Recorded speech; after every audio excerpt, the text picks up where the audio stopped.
What is going on, you beautiful ladies and gentlemen? Hey everyone, welcome back to the Bonji Biz Booklet. This is section 1.4. We are wrapping up, well, one more after this, but we're wrapping up the sales edition of Bonji Biz Booklet. We already covered the prospecting, the cold call, and the meetup. Now we're going to be going over the follow-up and the close. Probably the most fun part about it all. You went through this excruciating process of finding good customers that could fit your product, that you guys are a potential fit together. You go and you meet them, and now here comes the big decision: are they going to become your customer or not? So without further ado, what's a whole follow up and close? Where does it start? Yeah, so I mean, I think ultimately, what I hope you've received and gained from these videos is that sales isn't just who's the most charismatic person. It's strategy, it's calculated, and it's persistence, right? There's nothing more, nothing less. Oftentimes, the most charismatic person will miss a lot of opportunities and opportunities to win customers over because they're so self-obsessed.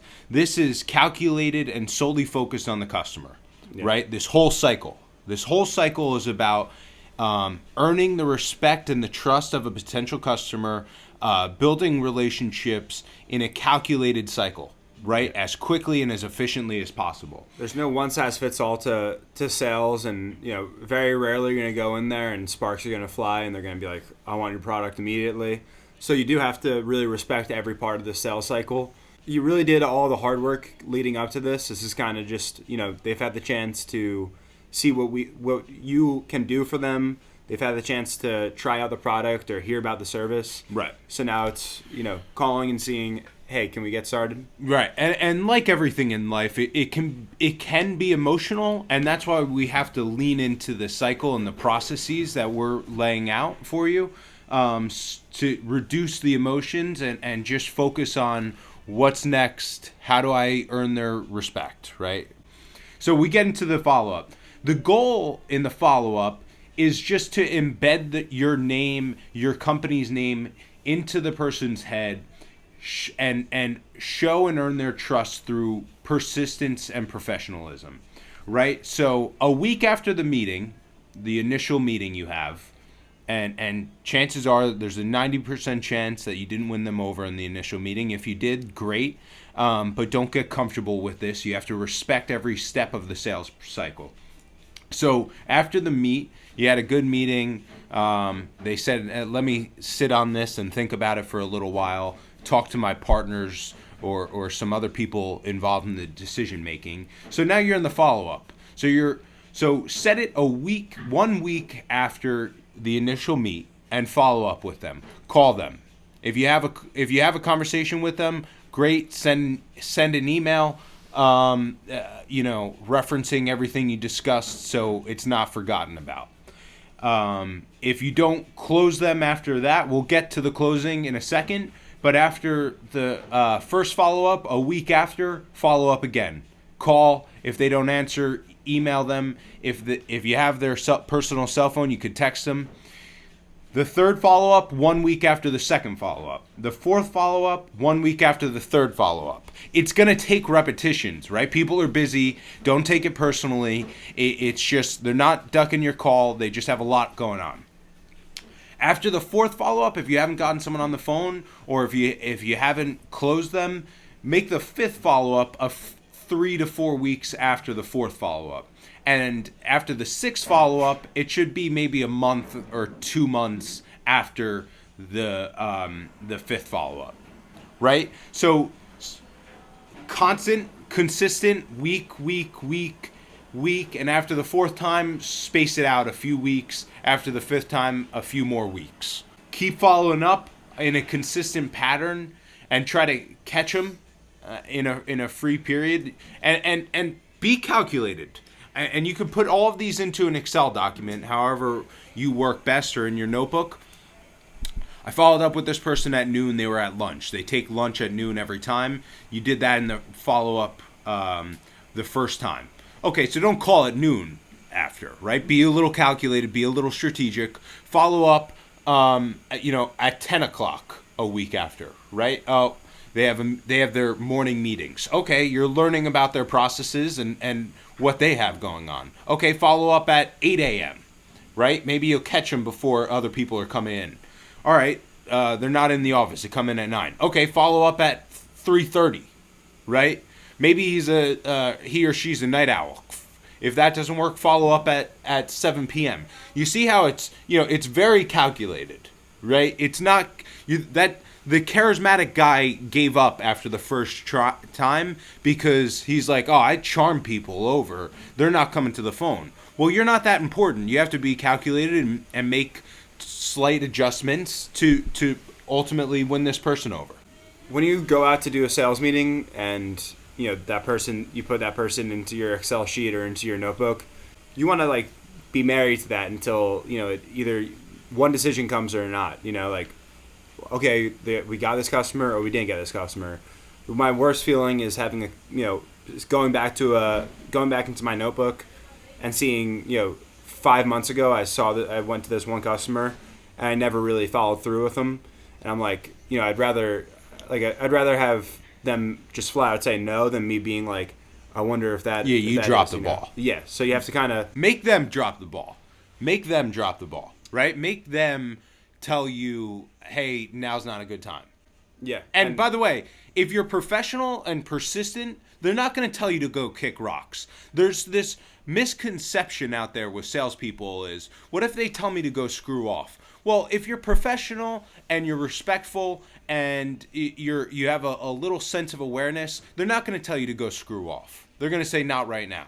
And if you call back 3 months later and say, hey, I just wanted to check in, see if you needed anything, if we could help out, they're going to be really honored that you care so much about earning their business that you're following up months later. But what Brian did is a natural thing in especially early on salesperson's career, is that they forget about it. If you're really calling 100 people a day and meeting 20 people a week, there's gonna be a few that slip through the cracks unless you're putting it down in a specified area, right? So you have to be very calculated. It's about being professional, calculated, and repetitions. Constantly being in front of them, right? If they think of a standard product, they think of your company or calling you after, right? If they need something if you're a marketing agency and they think of doing something marketing related, they're thinking of you, right? If they think of acai and needing to order, they think of us, right? Yeah. Whether they order from us that week or not, they're thinking of us. Their name appeared in their head, right? Because we're being professional, we're being persistent, and we're getting in front of them, right? And being professional. Yeah, what's that one quote? Success equals opportunity plus preparation. That's we've had so many times where we went to someone, they're like, we already have our acai, we don't want to screw around with it, whatever. And then, they had struggles getting their acai. They had a falling out with their vendor. Their vendor wasn't getting it to them, wasn't, being responsive, or they, accept whatever it might be. And, it just so happened to be 4 months down the road, we called. And you could say that's luck, but really we were calling them, Yeah, we called them every week. That was the 5th call. And we, it's fresh on their mind, 2 years down the road, if whatever happens, they say, "Oh, I remember that place, Bonji Foods. They called us 10 times. Let's give them a call. We're in need of something." Right, and it should never reach 2 years. If you want to span it out to every 4 months, you're reaching out to people because you called them, you followed up 20 times in the first couple months. Fine, separate it further out after you've contacted a ridiculous time. Maybe they are ducking your calls at that point, right? But still stay in front of them, right? And call them every once in a while. Leave a voicemail.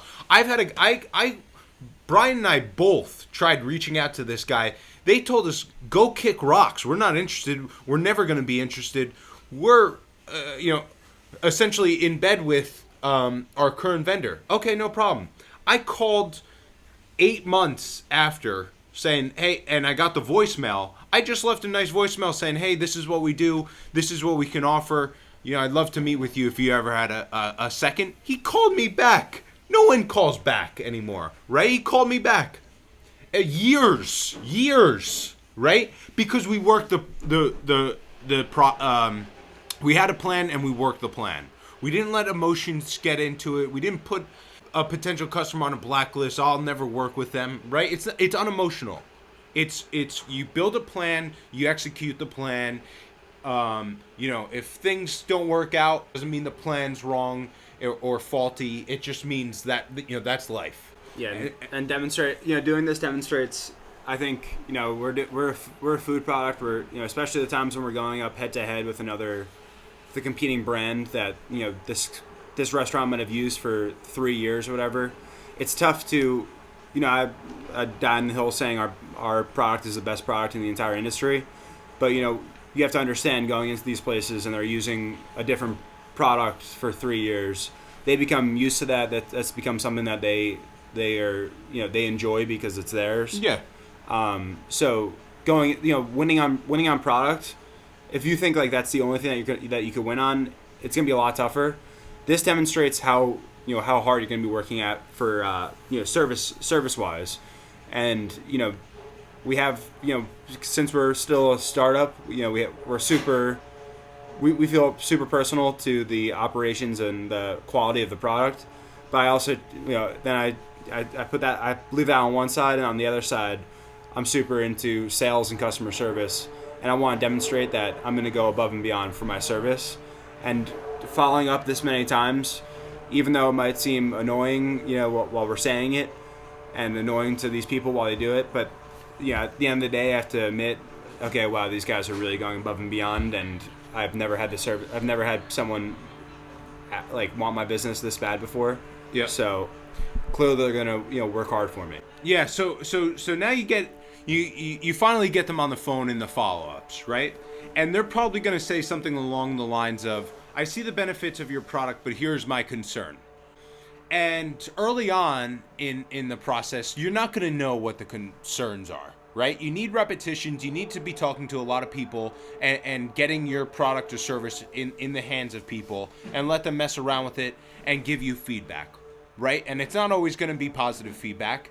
And you have to be analytical about, okay, why did I receive negative feedback, right? Are they having a bad day? That could be one, right? And you follow up a few weeks later and they're having a good day and they're like, yeah, I want to do business with you, right?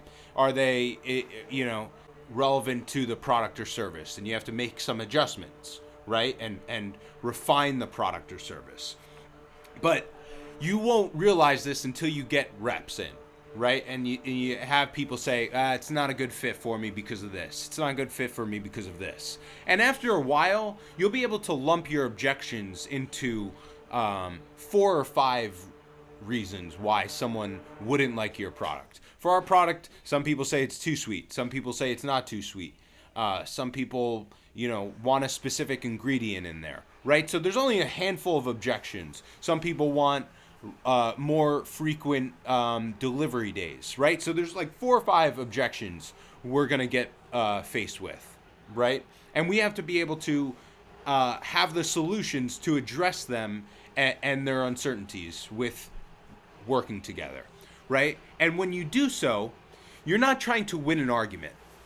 The charismatic guy is trying to sway you and win an argument, right? You're not trying to win an argument. You're trying to provide comfort. It's a big difference. Winning an argument, the person leaves with his tail tucked between his legs, and he feels like a fool. You're just trying to provide comfort. Hey, I understand what you're saying here. It makes sense, but this is why I think you'll still have tremendous success with our product or service. Right? You're not supposed to make him feel like a fool. Oh, no. Yeah, how many people have had been dealing with a sales representative and they laugh in your face like they're mocking you because your objection sounds so foolish, right? Everyone hates that person who does that, right? They're not providing comfort. They're providing additional discomfort, right? So the goal is to provide comfort. Do you have any comments about that, Brian? Yeah, I think I think 2 things you could really do with comfort is one, you could tell them about your capabilities and, the fact that, maybe it is a little bit different, but, our company is able to address that and make it something that you guys really would be happy with. Or you could also, another thing I do is, I use past experiences with, similar customers, whether it be, try to understand, once you build out a portfolio of customers that, when you go to a potential new customer, whether it be like, if I go to a new coffee shop and we work with other coffee shops, I could say, hey, we did work with this coffee shop. They also didn't have acai on the menu. They added it, and they started. It was slow at first. They had like one tub. They were doing one tub a week. Now they're up to 6 tubs a week, and it's their biggest product that they serve. Yeah. So provide that provides some comfort, and it shows, and it builds credibility. Yeah. Too, for sure. And so after that, right, you followed up.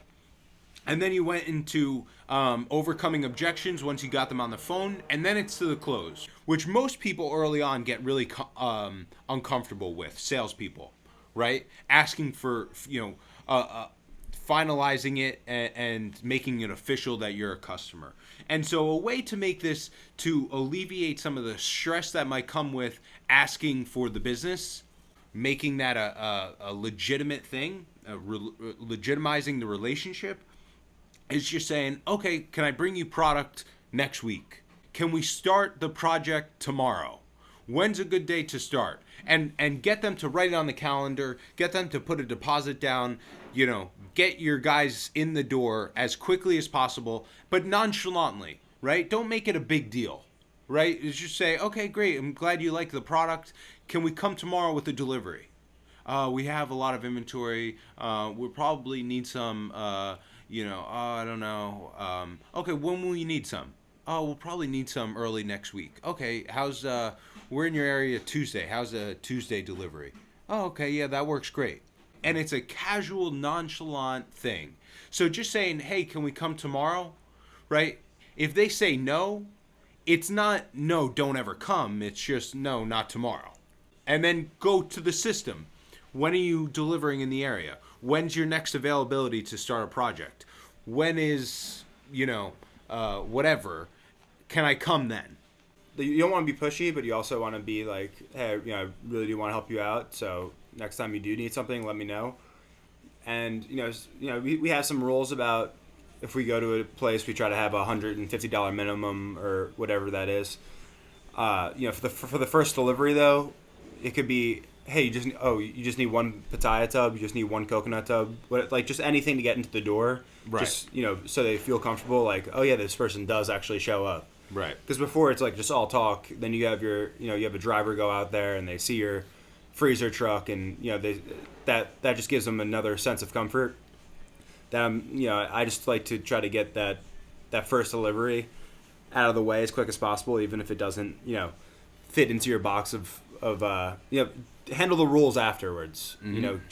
Get that first rep in, and then if they're ordering not enough, you want to get into the door and develop that relationship even further. Now you're still strangers. Once you get that first delivery, you call them and see how it's going. You're starting to develop that relationship, so you want to develop that relationship as quickly as possible. Right. Yeah. So next week we'll be covering the onboarding, what Brian's referring to, and what else will be in that video, Brian? Be really focused on onboarding, and then potentially getting referrals or testimonials out of them once building that relationship after the few onboarding. And then also I really want to place a huge emphasis on the fact that the sales cycle doesn't really end until that relationship feels tight-knit, and that, for at least a month to 3 months, depending on how strict this person is. Right. You want it to, you want to develop that relationship very well. I want to add one more little tip in here. I was just on the phone doing a follow-up call. This is probably my third follow-up call, and I still haven't been able to get the owner, the decision maker, on the phone. And so I was talking to a manager, and I said, have you had the chance to try it out? She said if she had a chance to try it out, she loved it. She liked it more than their current product. She said another coworker, she she said, I love the flavor. She said another coworker said she loved the texture, and so I said, well, if you can let I've already told her to let the owner let me call me or whatever, and he has not yet called me. So I said, hey, could you do me a favor and share your thoughts about the acai? Maybe hearing it from you could be, would make them be a little bit more proactive. So I think having that, creating a stewardship of, if that manager creating that little connection, Right. if you can't get to that decision maker during that follow-up call, is another thing that you could really look out for and don't take lightly. So We'll see you next week. Thanks for tuning in. What is going on, you beautiful ladies and gentlemen? Breakfast in under 30 seconds. Delicious.